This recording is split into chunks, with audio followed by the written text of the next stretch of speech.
Bismillahirrahmanirrahim. Assalamu alaikum and good morning to everyone. And thank you to Dawn for organizing and convening such an important and stellar gathering at a key inflection point in our lives, in our climate transitions, and in the middle of many conflicts. So, I'm going to talk about three things quickly. Basically, I was asked to address the global politics of climate change. But as always, I'll go from global to local and dive into three things. One is um, why is there such a gap between action and ambition, which there is, and we can talk about data points on that. Does climate finance even matter anymore? And what does conflict do to the environment? And is the financial architecture of the world able to handle all of these? And I'm being very structured here, but of course, I will wander away from that. Um, Here's what the problem is to my mind today. All stated climate ambition, whether it's at multilateral conferences or at the community with the Fisher Folks Forum, which is a very grassroots response to climate stress and environmental degradation. You see a splintered, fragmented movement under stress globally and otherwise. But here's the problem that I've been seeing for the last few years, before anything had particularly changed, is that all climate ambition or goals are based on a carbon budget, as they have to be.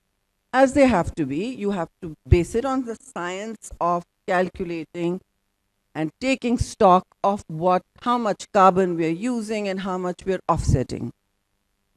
Based on that, we are in the lived reality, as Ms. Naza Freen said, in the lived reality of 53 degrees centigrade in the summer in parts of Pakistan.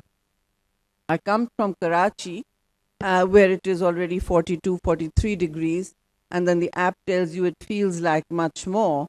And you already have people struggling to deal with this level of heat. And the heat is obviously related exponentially to the amount of carbon and greenhouse gases in the environment. We all know that. But while the global crisis is staggering, what is equally is the state of the global movement itself. It is 2026, and it is spectacularly delegitimized, it is defunded, it is divided, and it is also derided. Forgive the alliteration, but it is exactly what I feel is happening to the global climate movement.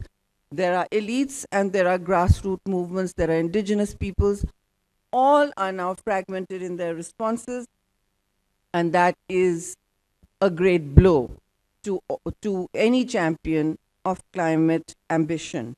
Now, coming back to the carbon budget that I spoke about, what worries me is not just the fragmentation in the face of deficits and opposition.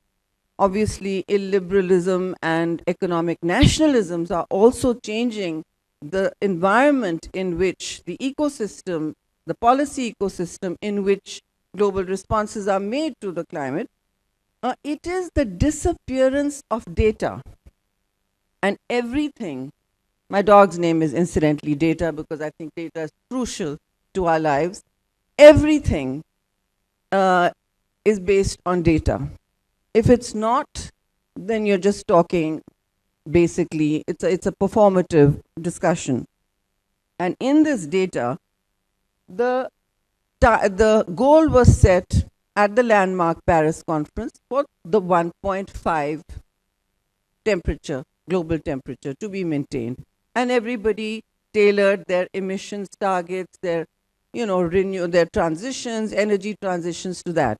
We all know by now, and I'm sure the minister will tell you much more about the climate injustice of poor nations who are, I'm talking about you, so you might want to listen, Minister. So excuse the school momish tone, but that's how it is.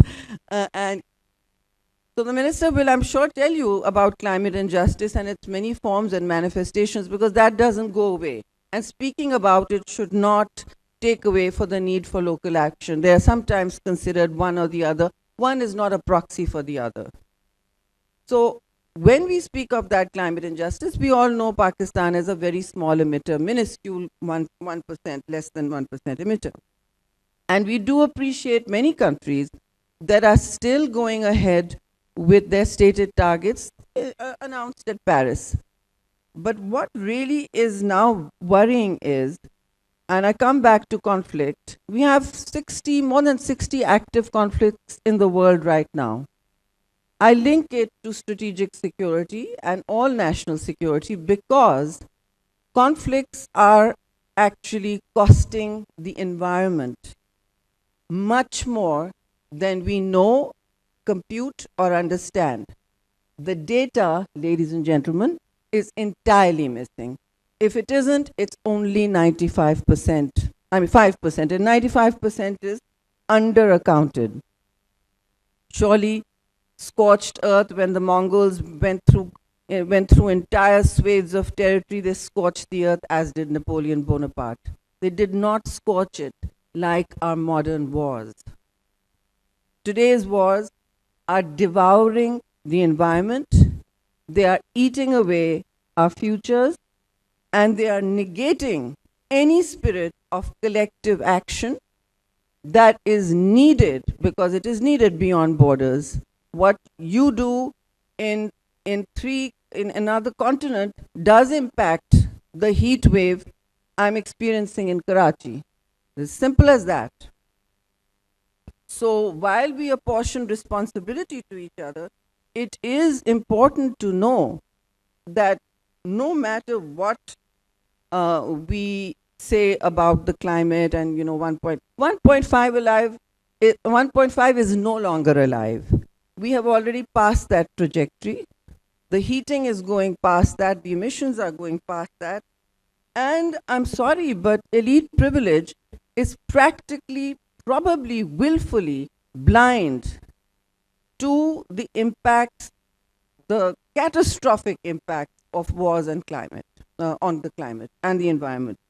And that has actually manifested itself in fatal decisions to go to endless wars. We thought the 21st century would be different after the Second World War. We thought multilateralism would solve a few of humanity's problems. But here we are, in more active conflicts than any since the Second World War. Some are internecine, some are protracted, some are far away, but we have one right next door. And there is very little discussion of what lasting and medium-term impact these wars will have on the environment. Because as I said, of course, the humanitarian impacts are devastating. But just to, clear the mind, we are next door to Tehran. That's a city that was water scarce just a year ago maybe, like Cape Town, and were able to come back from that. We are very close to that here. Our urban scarcity is pretty serious in terms of water. But the human exposure and the pollution quotient, which is entirely within a border's hands, has gone up. It is no longer our own problem. I mean, you do have a neighbor impacting you, as you all know. There's a constant tussle going on about who burns more crops in the winter than does Pakistan do it or India do it, to a point where we can't breathe. And here we are at the Breathe Conference. So the Tehran exposure itself, it's a 9 million people city and 3 million in its environments. There were 14 million people impacted. Now, Pakistan, whose baseline crisis is actually pollution, not emissions. Emissions is different. The impact is different. It's global. But pollution is generated locally, and it is making us breathe very toxic air at least 1/4 of the year. And that 1/4 makes extend itself as wars rage on, as the oil facilities that get burnt and attacked in these wars rage on, and there is no calculation yet of the destruction. There are people are doing back of the envelope computations, but there's no calculation yet of that is actually very credible uh, and able to form part of a carbon budget calculus. Why is this happening? The Kyoto Protocol and the Paris Agreement never computed the carbon footprint of any war or conflict or military. Let that sink in. The Kyoto Protocol did not include any conflict or war spending or even a military movement footprint. Neither did the Paris Agreement. This has been the great silence. And now I think it's time to talk about it, because it will impact our coastline, it will impact the air we breathe, which is already the most toxic in the world at certain times, parts of the year. We have over 140,000 fatalities due to just air pollution. That number is going up. Arguably, there is much to be done outside of this whole arena, but high is the cost of conflict from Darfur to Somalia to Pakistan, and there are anywhere, the Ukraine, not being counted. That carbon footprint is missing. And at this point, the sum of the data I have suggests we are burning through 40 million tons of carbon dioxide very quickly, just from the wars. And the war, for instance, just the 14 days of the war in the Gulf, just the 14 days of the war in the Gulf, burnt up the emissions worth of a small country like Kuwait or Iceland. And as it goes on, it is emitting the carbon footprint of 84 low emission countries. 84 low emission countries. Now 84 includes Pakistan, I'm pretty sure, because we're a low emission country. So that's where we are. Nobody's counting this. And this is the state of the climate movement. It never counted in the cost of conflict. And here we are with geopolitics devouring our futures. So I mean, there's a lot more to say, but they're saying your 15 minutes are up. Happy to get off. But I do want to say that climate finance becomes a long subject for every conference. We all attack it, and we all have, and there are informed people who deal with it technically. But the point here is that, look, 75% of financing for Pakistan for climate, as we all like to repeat, has been loans. And look at our debt burden. We are up to somewhere, I mean, we have a fiscal deficit, sure, but our climate losses are projected at 18 to 20% of GDP. And our total public debt, just the debt servicing, goes into a very high percentage, about 47%, 46% of the federal budget.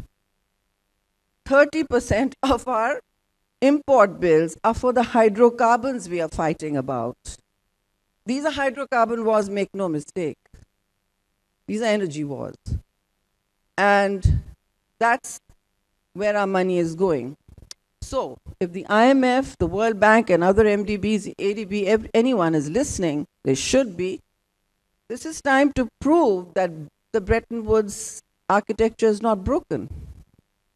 I've been saying this for a while. So has Pakistan at the official level. And it's important to find a reset for a country that clearly needs scalable, immediate assistance, not in the form of loans anymore, not financing that comes in dribs and drabs and is not agile, does not respond to the vulnerability on the ground. There is no point adding to the fragility, the debt fragility of the country. So I think that needs to be addressed a little substantively, and obviously local action. And I would identify 3-4 things as very clear for and open for action. Some of them are doables. Obviously, you have to address water security. I'm sure the seminar will address it substantively. You have to address air pollution. We are the most polluted country, but we're also consuming very high capita water. Just going through that water like it's an infinite resource. It's not. Um, Perhaps I think we are one of the fourth largest per capita water consumers in the world. That figure may go up or down. So that's where we are. And there are lots of things to not do.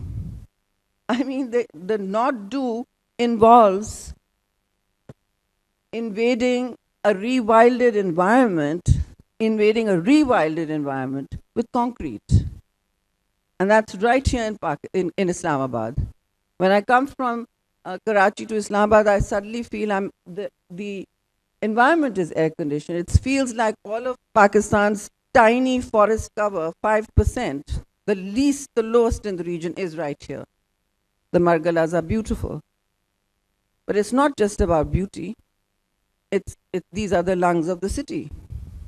And they will not continue to be the lungs of the city if we are going to make the same bad choices that many urban towns have made all over the world, which is offsetting development as a core 20th century initiative while not counting in the cost to the environment, the cost to the public, and the public health costs of having non-green cities. We already have them. This is the only green city we have.